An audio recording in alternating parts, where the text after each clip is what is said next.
hari ini panitia memberikan surat untuk membahas tentang masalah niat, masalah keikhlasan dalam beramal, juga dalam masalah berjamaah.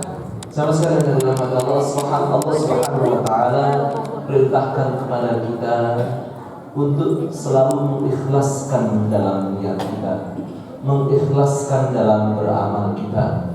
Wa ma umiru illa liya'budullaha mukhlishina lahu-d-din. Tidaklah mereka diperintahkan kecuali hanyalah untuk mengikhlaskan dalam beragama.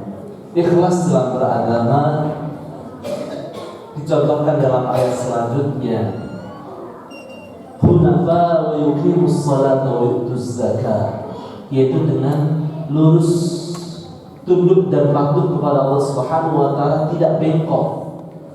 Sepenuhnya tujuan utamanya hanyalah untuk menyembah kepada Allah Subhanahu wa Ta'ala dengan diberikan contoh melaksanakan, mengerjakan salat dan kemudian menunaikan zakat.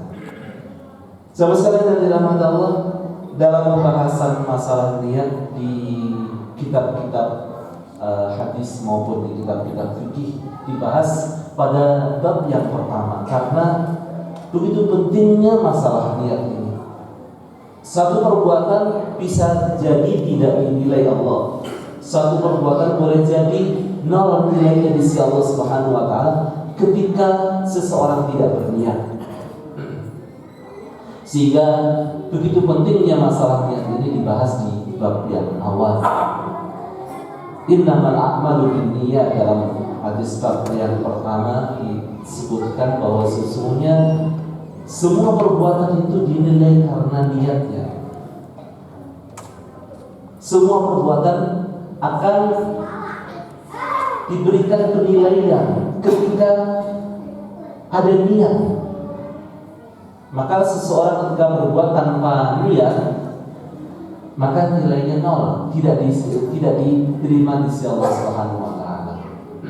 Apakah ada seseorang yang berbuat tanpa niat? Ada, yaitu orang-orang yang mungkin orang gila, karena dia perbuatan yang dilakukannya tanpa kesadaran, atau orang yang sedang tidur. Ketika dia bangun kemudian dia berjalan ataupun mungkin berbuat perbuatan sesuatu, dia dalam keadaan tertidur, namun dia bisa bangun dan kemudian berbuat perbuatan-perbuatan tertentu. Itu sesungguhnya orang yang tidak berniat. Tapi kalau seseorang melaksanakan sesuatu dengan penuh kesadaran, maka sesungguhnya dia berniat. Tidak ada orang yang menghina agama berkali-kali berulang-ulang dikatakan dia tidak berniat menghina agama, menghina Al-Quran. Mungkin sudah berulang-ulang dilakukan dengan penuh kesadaran, bukan tidur, bukan gila, sehingga orang tersebut memang memiliki niat yang jelas menghina agama. Maka ketika seseorang itu berwudu, datang ke kamar mandi kemudian mengocorkan air dan kemudian memulai berwudu, pada hakikatnya dia sudah berniat untuk melaksanakan wudu, karena dengan penuh kesadaran dia melakukan wudu. Seseorang ketika datang ke masjid kemudian takbir mengikuti imam, maka pada hakikatnya ia berniat untuk melaksanakan salat. Namun tentu niat tersebut harus dibarengi dengan keikhlasan. Niatnya tidak boleh setengah untuk Allah, setengah lagi untuk yang lain. Tidak, full 100% niat itu hanya untuk Allah Subhanahu wa Ta'ala. Niatnya murni semata-mata karena Allah Subhanahu wa Ta'ala, sehingga seseorang itu akan dinilai amalnya, perbuatannya. Satu, ketika ia niat ikhlas, yang kemudian yang kedua ketika perbuatan yang dilakukannya tersebut dilaksanakan dengan sempurna, dengan penuh berusaha untuk mengikuti apa yang dituntunkan oleh baginda Nabi Muhammad SAW. Jangan sekali yang dirahmati Allah. Maka dalam hal ini, ketika seseorang itu menginginkan untuk meluluskan niat dan kemudian memperbaiki amal, maka babnya adalah sudah masuk kepada ihsan dalam beramal. Karena ihsan itu maknanya memiliki dua, yaitu ikhlas dalam beramal, dan yang kedua adalah jaudatul ada, yaitu dilaksanakan dengan sepenuh kebaikan sesuai dengan tuntunan. Rasulullah SAW menggambarkan tentang ihsan ini adalah dengan seseorang ketika menyembelih kambing, korban dan lain sebagainya. Ketika ia melaksanakan dengan ihsan, maksudnya adalah sepenuhnya penyembelihan tersebut dalam rangka karena diperintahkan Allah Subhanahu wa taala untuk menyembelih dengan baik, maka ia kemudian membaca basmalah, Bismillahirrahmanirrahim. Itu adalah bab masalah niat, yaitu dengan membaca basmalah. Yang kedua adalah dengan menajamkan pisaunya, sehingga binatang yang disembelih tersebut tidak merasakan sakit yang berlama-lama. Ketika pisaunya sudah tajam dan kemudian disembelih dengan cara yang terbaik sesuai dengan tuntunan baginda Rasulullah SAW dengan dipenuhi yang sunnah-sunnahnya, maka inilah yang dinamakan dengan ihsan dalam beramal, yaitu dia melaksanakan dengan sepenuh keikhlasan semata-mata karena Allah, dan kemudian dilaksanakan dengan sepenuh sesuai dengan tuntunan Rasul. Salah satu contohnya adalah sholat subuh. Sholat subuh yang dilaksanakan oleh seorang muslim, karena ketika seseorang yang belum Islam melaksanakan perbuatan-perbuatan apapun, maka tidak akan dinilai di sisi Allah. Seorang muslim yang melaksanakan sholat subuh dilihat dua hal. Yang pertama, apakah ia betul-betul ikhlas dalam melaksanakan sholat subuh tersebut? Yang kemudian yang kedua, dilihat apakah sholat subuh yang dilaksanakan tersebut sudah sesuai dengan syarat dan rukunnya, sesuai dengan tuntunan-tuntunan yang ada yang sesuai dengan sholat subuh tersebut.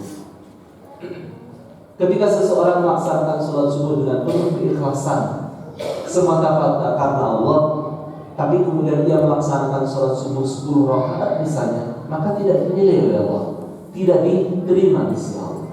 Seseorang yang melaksanakan subuh dengan sesuai tuntunannya, sesuai dengan apa yang diperintahkan oleh Rasulullah SAW, tapi melaksanakan sholat subuh tersebut kemudian ada niatan lain selain niat karena Allah Subhanahu wa taala.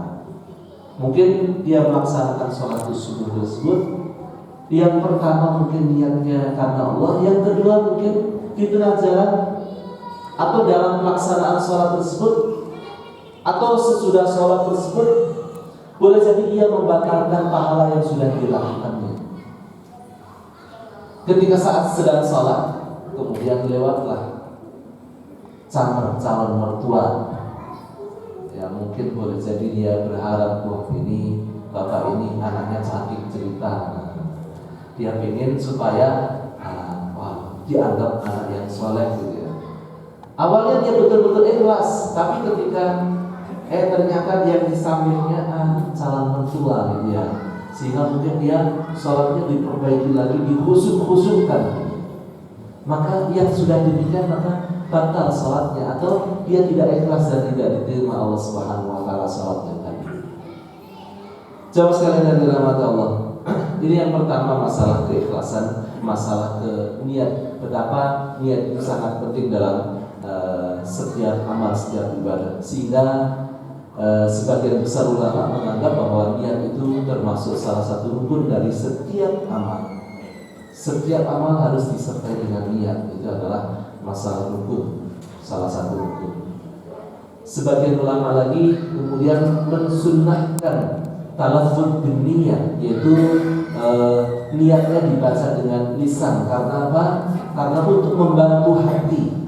Karena niat memang dalam hati, tapi untuk menolong hati, untuk mengingatkan hati seseorang, karena boleh jadi hatinya itu sedang bulan-bulanan atau sedang rugi atau tidak, termasuk ghafil, termasuk yang lalai, maka untuk mengingatkan hati tersebut, maka sebagian ulama Syafi'i menegaskan bahwa talaffuz bin niyah itu adalah sunnah. Melafadzkan niat itu adalah sunnah. Misalnya dengan usolli dengan nawaitu shoma wadin dan sebagainya. Itu hanya masalah perbedaan kecil di antara para ulama. Jamaah sekalian ada rahmat Allah. Kemudian yang kedua adalah masalah berjamaah. Masalah berjamaah ini sungguh sangat indahnya kalau seandainya para jamaah sekalian ini bukan hanya di bulan Ramadan saja menghadiri sholat berjamaah di masjid kita ini, namun setiap saat, setiap waktu kita diingatkan untuk hayya 'alas shalah, hayya 'alal falah. Bukan kita melaksanakannya di rumah saja, namun kita laksanakan dengan sebaik-baik pelaksanaan. Tadi seperti dalam masalah ikhlas, dalam masalah sunnah, dalam masalah ihsan tadi, selain ikhlas dalam beramal juga harus dilaksanakan dengan sepenuh kebaikan. Sepenuh kebaikan, sepenuh pelaksanaan, sebaik-baik pelaksanaan dalam setiap ibadah adalah dengan melaksanakannya dalam keadaan berjamaah. Wa aqimus shalah wa atuz zakah adalah perintah untuk berjamaah melaksanakan, walaupun pelaksanaan ketika seseorang melaksanakan sendiri dalam salat dalam salat 5 waktu bisa mendapatkan pahala, namun tentu tidak lebih utama dibandingkan kalau dilaksanakan secara berjamaah. Dan bahkan digambarkan dalam hadis, salat yang dilaksanakan secara berjamaah itu afdalu min salatil fardhi bi 27 darajah, lebih baik dibandingkan salat sendirian 27 derajat, atau di hadis lain itu 25 derajat manakala salat itu dalam keadaan sirr seperti zuhur dan asar. Intinya adalah bahwa dengan berjamaah itu lebih utama, lebih mulia, begitu besar, begitu banyak keutamaannya, 27 derajat dibandingkan 1 derajat. Padahal 1 derajat saja perbedaan sebuah amal seseorang, maqam seseorang di dalam surga itu 1 derajat aja, maka as-samai wal ardh, seperti layaknya antara langit dan bumi, itu 1 derajat. Apalagi 27 derajat, jaraknya sedemikian jauhnya antara bumi sampai langit 27 kali. Itu baru 1 sholat, belum 2 sholat, belum 3 sholat dan sebagainya, sehingga sangat jauh sekali jarak yang akan diberikan. Fadilah utama yang Allah berikan kepada orang-orang yang berjamaah dibandingkan orang-orang yang sholatnya sendirian. Bapak Ibu saudara sekalian dari Allah, itulah beberapa hal barangkali yang bisa disampaikan di pagi hari yang cerah ini. Mudah-mudahan Allah Subhanahu wa taala berikan kepada kita hidayah taufik kepada kita semuanya, sehingga selalu kita berada dalam ketaatan kepadanya, dan selalu Allah Subhanahu wa taala memberi segala amal kita. Demikian Allah Subhanahu. Aku lupa ada subhanallah wa bihamdihi asyhadu an la ilaha illa anta astaghfiruka wa atubu ilaik. Assalamualaikum